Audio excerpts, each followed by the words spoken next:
Meski sudah diperbolehkan pulang, sebagian warga dari luar, maksud kami radius 6 km dan sektoral 7,5 meter yang mengungsi ke wilayah Desa Pesaban Dandongan memilih tetap bertahan di pengungsian. Mereka pun melakukan aktivitas menyambut galungan di pos pengungsian.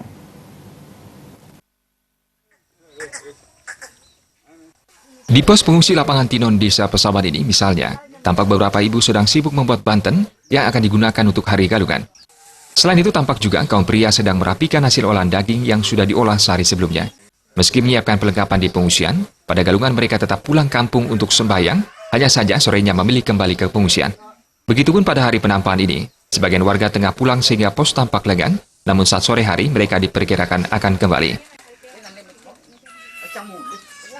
Ibu, ibu dari mana nih asalnya? Yang dari Selat Ide. Dari Lusuh. Dari Lusuh kan? Yeah. Oke.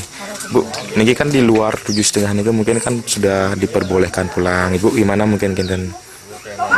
Kalau saya masih takut karena levelnya masih tinggi. Itu kalau di sini dibisakan di sini dulu saya sama keluarga karena saya anak orang tua takut saya pulang dulu.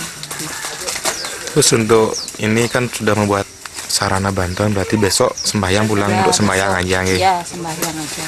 Terus Sini lagi. sorenya Untuk merayakan seperti biasa, merayakan Hari Raya Galungan di rumah masing-masing. Tapi untuk sore hari kembali lagi ke pengungsian ke sini.